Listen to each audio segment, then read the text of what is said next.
everybody, it is Brianna here, and I'm back with another video.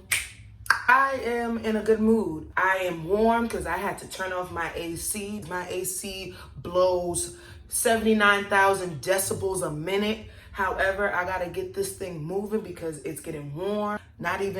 It's not even warm, child. It is about as hot as Satan's parking lot in here, and we're gonna have to get this rolling. But I'm grateful to be here with you guys. I'm going to guess that you saw my previous video. If you did not, check it out. I just wanted to do something that really geared to what was going on in our world right now.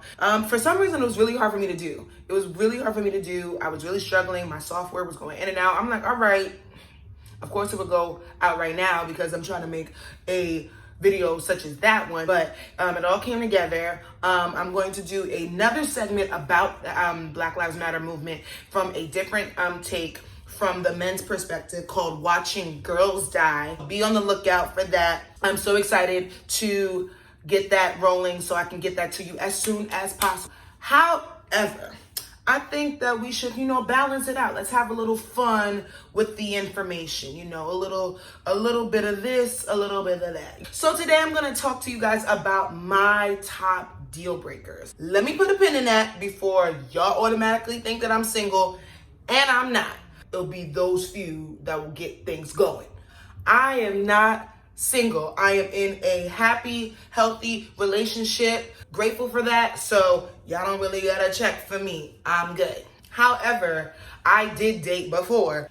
At 18, my mom gave me the permission to start dating. Once I did, I kind of dealt with different things, different people. Everybody had their own way of doing things. However, now I'm 25. So I'm just gonna channel a 25-year-old single person, once again, in a relationship. However, at this age, at 25, I'm gonna let you know what isn't ever gonna work for me. All right, so let's get to it. Number one, at my age, at 25, I would never date a man that didn't have a job. I am a creative. I hold and I wear a lot of hats. I do whatever it takes to get to where I need to be. However, there's some people that really feel that they have no need to get a job because they're too busy trying to pursue their dreams. What we finna do? At 18, I was young. He was young. So I understood at, graduation year, high school, we're not gonna all have the McDonald's, or the ShopRite or the Walgreens job that some people got and some people didn't. So I understand that. There's no way at my age, if I was single, that I'm gonna be getting up here doing this, making sure I make time to work out, make sure I make time to meal plan, make sure I make time to sing and to practice and to work, and you just chilling and your hands got carpal tunnels from playing 2K. There's no way that's gonna happen over here. Over here, that can't work. I'm sorry, there's nothing more attractive to me than a man with a plan, a man with income, a man who's making moves. Show me that you're working. I need to know that. What are we gonna do if you don't have no job? Where are you gonna take me? You gotta be doing something. Man of God, you gotta do something. Amen?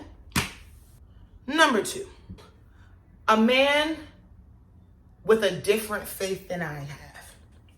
Okay, so I know that there's a lot of couples that do this. I've seen it. That just can't be me. First off, I think I was just raised to be or to find people, at least in some facets, that match. What was this? What kind of sign is that? However, we had to be in some way, even though we have different personalities, there should be some things that link up.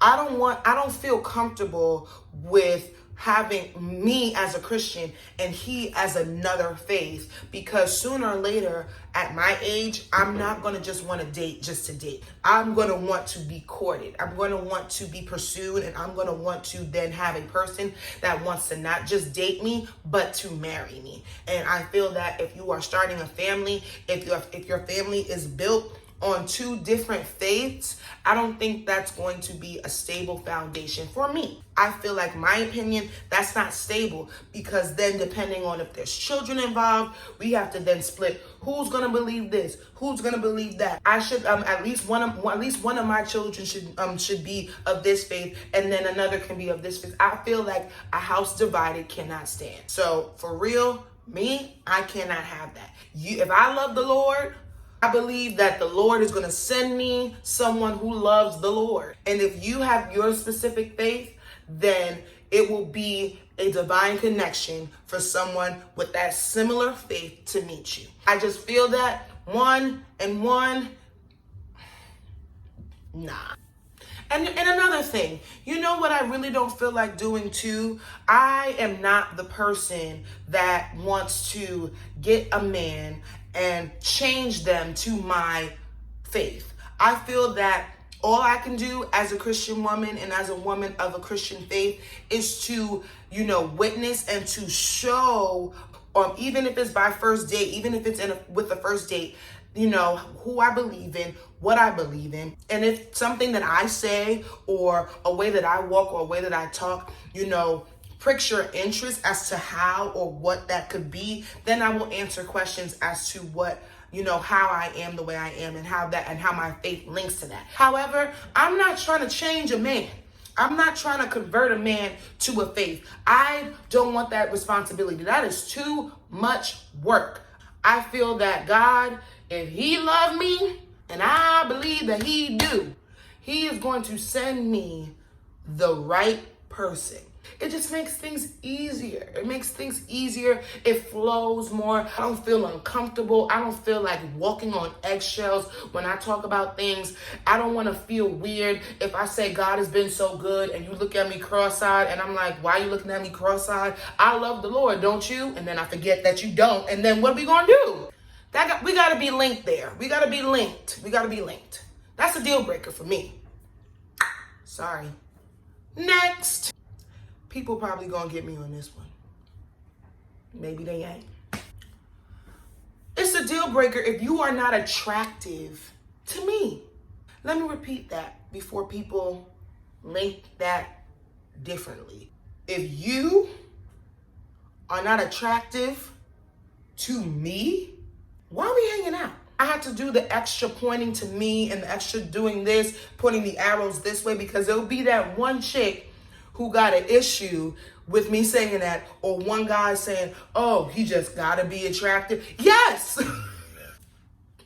Yes, he has to be attractive to me. If I can't look at you square on and say hello, good evening, good afternoon, it's clear that this is not the person that God wants for me. Because who wants to struggle looking at the person that's supposed to be the man of their dreams? Who wants to struggle looking at the girl that they're supposed to be in love with? How we finna be in love if I think you ugly?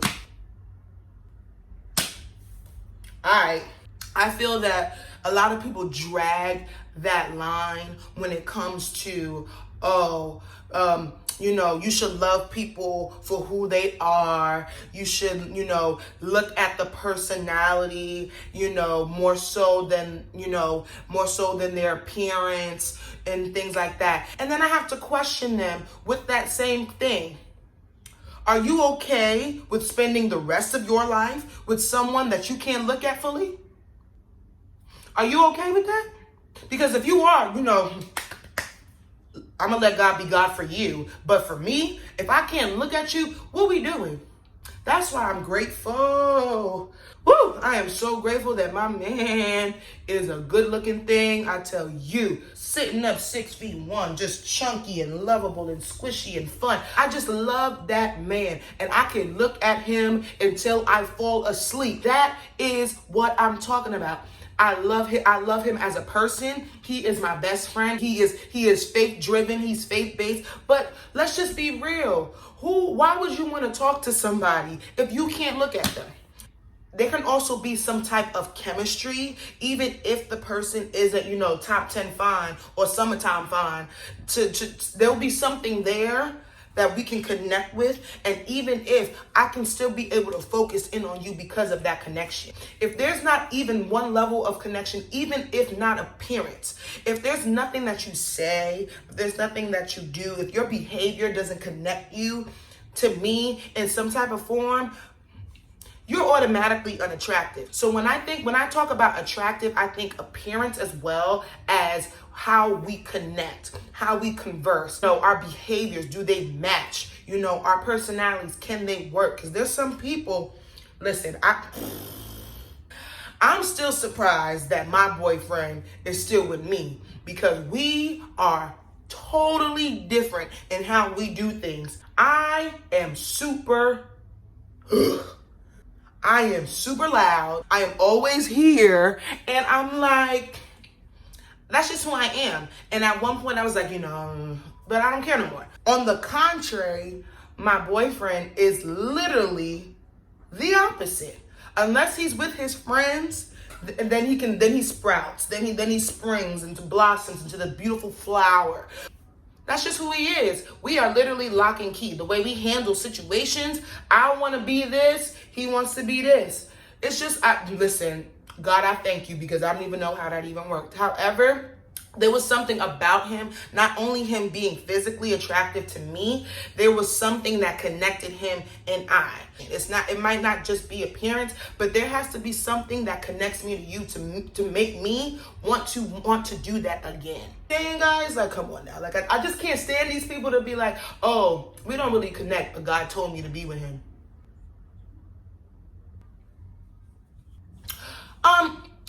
Why would God send you a man or a woman that you don't connect with?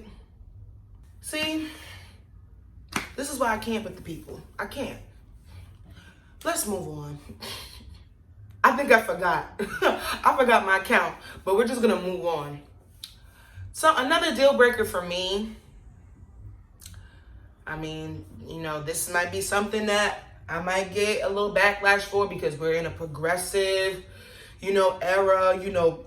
Us girls want to be able to do everything. We want to be able to do as many push-ups as our fellow men, want to be able to bench press 896, maybe even with one hand. And I am woman, hear me roar. That's wonderful. However, a deal breaker for me is a man who lacks chivalry. A complete lack of chivalry altogether. Nowadays, I'm looking at couples. I'm now seeing couples where women are opening the door for their man. Let me put a pin in there too. If that's what you like, you go, girl. That don't really work over here.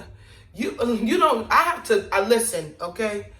I was raised to be treated like a princess. I'm not gonna be the weirdo that's literally gonna go and just wait there. However, I do expect you to open my door. I expect you to open almost all of my doors. I expect you to pull my chair out at dinner, pull it in at dinner. Listen, I'm not even giving you the whole situation right now, because back in the day, men used to stand up when a woman would come into a room. I'm not even giving you all of that. However, if you do that, that's wonderful. But I feel that there's not even a bare minimum now.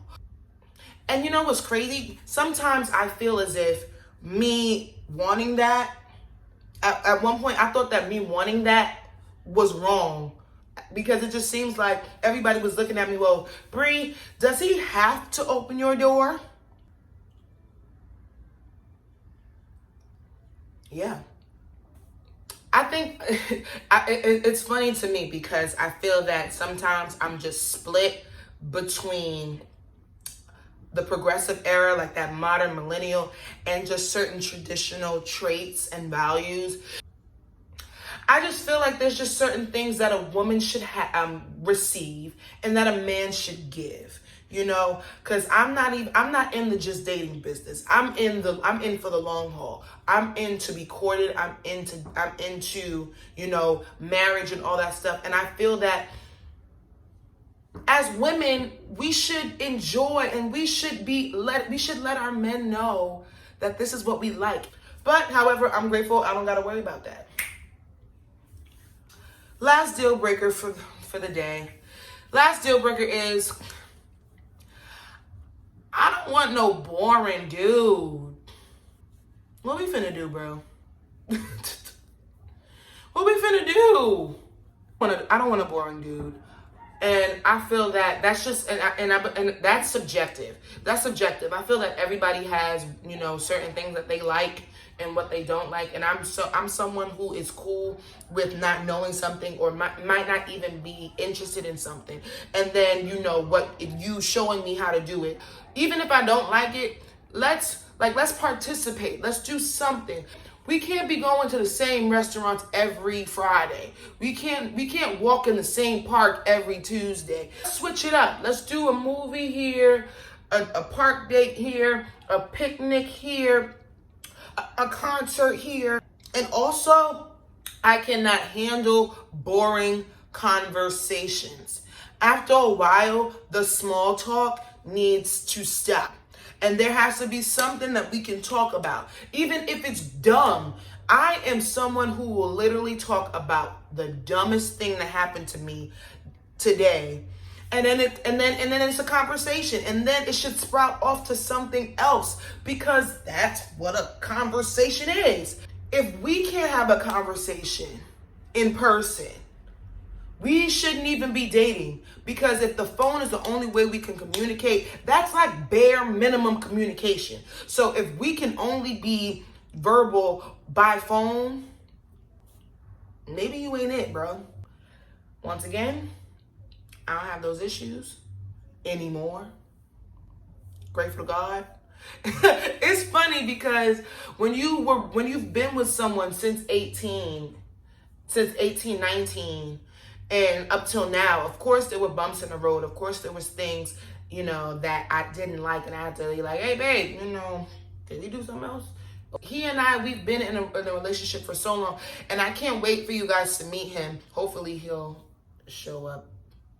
I don't know how he is with a camera. I don't know. But we were young, so I don't really have the experience of being 25 and dating. However, this is my opinion of what I could not tolerate. Even if we don't have the job that we want, at least we're working towards it. There should be some drive. There should be ambition. You know what I'm saying? And as much as we being, you know, aesthetically and physically attracted to one another, there had to be something else there for us to last the close to 6 years. However, this is me saying, do what you feel, do what's right for you. However, know who you are and know for sure what you would want in another person, because it doesn't make sense for you to be with someone that you're not attracted to, you can't connect with, and you can't do anything with. You know what I'm saying? So find that dude or find that good that make you feel all good inside, and let God be God. Just enjoy life. Life is short. Do what you need to do. Please make sure to subscribe to my channel. Hit the bell right aside from that subscribe. You might not see it now because they switched it up a little bit. YouTube is getting a little fancy now. So when you hit the subscribe button right aside of it, once it goes from subscribe to subscribed, you should get a little bell. Hit that for me, and then you'll be notified as to what's going down with me. Thank you for joining me. I cannot wait to see you on the next one, lovies. Bye.